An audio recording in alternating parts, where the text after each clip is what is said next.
क्या आपने कभी सोचा है कि एक मांगा ऐसा भी हो सकता है जिसमें मेन कैरेक्टर एक इंसान नहीं, एक सिंपल कार्टून बर्ड है, लेकिन उस बर्ड की ज़िंदगी इतनी रियल, इतनी पेनफुल और इतनी रिलेटेबल है कि पढ़ते पढ़ते आंखें भर आती हैं। आज हम बात करेंगे एक ऐसे मांगा की जिसके बारे में इंडिया में ऑलमोस्ट कोई नहीं जानता, लेकिन जो लोग इसे पढ़ते हैं वो हमेशा के लिए बदल जाते हैं।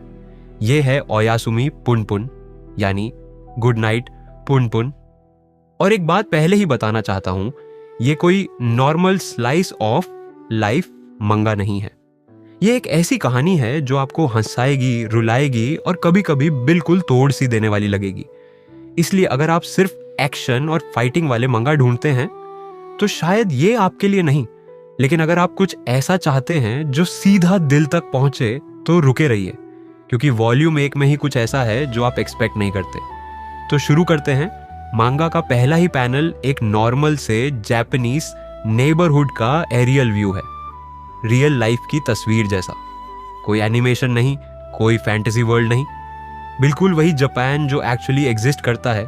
छोटी छोटी गलियां, टाइल वाले छत, स्कूल बिल्डिंग्स, और इस रियलिस्टिक दुनिया में एक अजीब सा कैरेक्टर है, पनपुन। वो एक छोटा सा कार्टून बर्ड है, सिंपल लाइंस से बना हुआ, एक डॉट आई, एक बीक। बस यहाँ पहला बड़ा सवाल आता है, अगर सब कुछ इतना रियलिस्टिक है तो पनपुन एक कार्टून बर्ड क्यों है? इसका जवाब वॉल्यूम 1 में डायरेक्टली नहीं मिलता, लेकिन मंगाका इनियो असानो ने एक इंटरव्यू में बताया था कि पुनपुन इसलिए बर्ड है क्योंकि वो चाहते थे कि रीडर खुद डिसाइड करे कि पुनपुन का फेस क्या है। पनपुन का कोई फिक्स्ड एक्सप्रेशन नहीं है, वो हैप्पी भी लग सकता है, सैड भी, एंग्री भी। ये आप पर डिपेंड करता है, क्योंकि ये मांगा एक्चुअली आपके बारे में है। पनपुन आप हैं, वो सिंपल बर्ड फॉर्म एक मिरर है। अब कहानी में आते हैं। पनपुन एक एलिमेंट्री स्कूल स्टूडेंट है, नॉर्मल बच्चा, नॉर्मल स्कूल, नॉर्मल दोस्त। लेकिन पहले ही चैप्टर में पता चलता है कि उसकी जिंदगी उतनी नॉर्मल नहीं है जितनी दिखती है।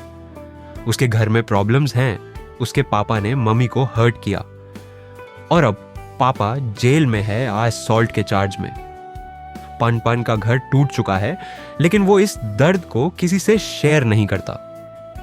क्लास में बैठा रहता है एक स्मॉल कार्टून बर्ड की तरह, अंदर से सब कुछ फील करता हुआ, लेकिन बाहर से कुछ नहीं दिखाता। और तब एक दिन क्लास में एक नया स्टूडेंट आता है, आइको तनाका, एक लड़की।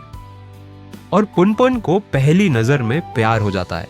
ये सुनने में सिंपल लगता है, छोटे बच्चे का पहला क्रश, लेकिन असनो-सान इसका ट्रीटमेंट इतना यूनिक करते हैं कि ये सीन काफी मेमोरेबल बन जाता है। पनपुन के मन में सिर्फ एक थॉट है, मुझे आइको को इम्प्रेस करना है। वो क्लास में अपना ड्रीम ऐसे लिखता है कि वो स्पेस साइंटिस्ट बनना चाहता है और इंसानियत को स्टार्स तक ले जाना चाहता है, एक बड़ी बड़ी ड्रीम। लेकिन उस रात वो सोचता है, but what if it's impossible? ये 11 साल के बच्चे का थॉट है, लेकिन ये इतना रियल है कि कोई भी एडल्ट इससे रिलेट कर सकता है। अब आते हैं वॉल्यूम 1 की सबसे इंटरेस्टिंग चीज पर, गॉड। हाँ, सही सुना आपने, पनपुन लिटरली गॉड से बात करता है। और गॉड क्या है इस मांगा में?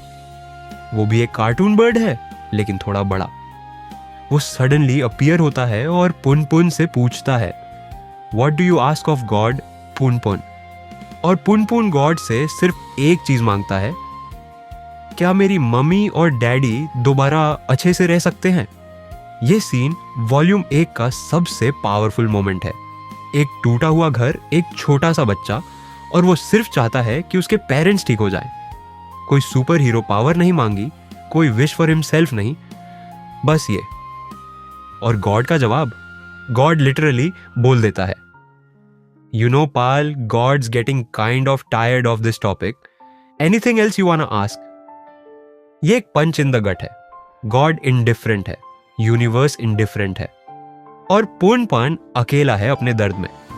ये मांगा का कोर थीम वॉल्यूम 1 में ही एस्टैब्लिश हो जाता है। जिंदगी में कोई सेवियर नहीं आता, कोई गॉड नहीं बचाता, आपको खुद से गुजरना पड़ता है। वॉल्यूम 1 में एक और कैरेक्टर है जो वॉल्यूम 1 से ही इंपॉर्टेंट है, पनपुन का अंकल यूइची। वो एक फेल्ड एडल्ट है, उसकी खुद की जिंदगी में कोई डायरेक्शन नहीं है, वो अपनी रिस्पॉन्सिबिलिटीज से भागता रहता है, लेकिन पंपुन के लिए वो एक रिफ्यूज है। घर में जब सब कुछ दर्दनाक हो, अंकल के पास जाना सेफ लगता है। ये रिलेशनशिप वॉल्यूम 1 में सिर्फ शुरू होती है, लेकिन आगे बहुत इंपॉर्टेंट हो जाती है। और सबसे छोटी लेकिन सबसे मीनिंगफुल डिटेल, पन पन का साइज।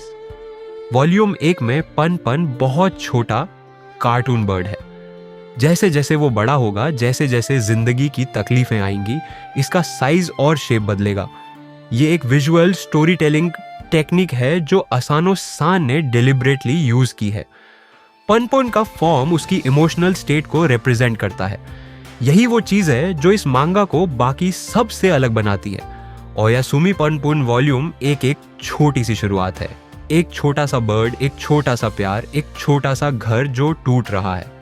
लेकिन इन छोटी छोटी चीजों के नीचे जो दर्द है वो बहुत बड़ा है, और ये दर्द वॉल्यूम 2 में और गहरा होता जाता है। अगर आपको ये वीडियो पसंद आई और आप चाहते हैं कि हम वॉल्यूम 2 भी एक्सप्लोर करें, तो लाइक करो और एन मेडिट्स को सब्सक्राइब करो। ये सीरीज आगे और भी इंटरेस्टिंग होने वाली है।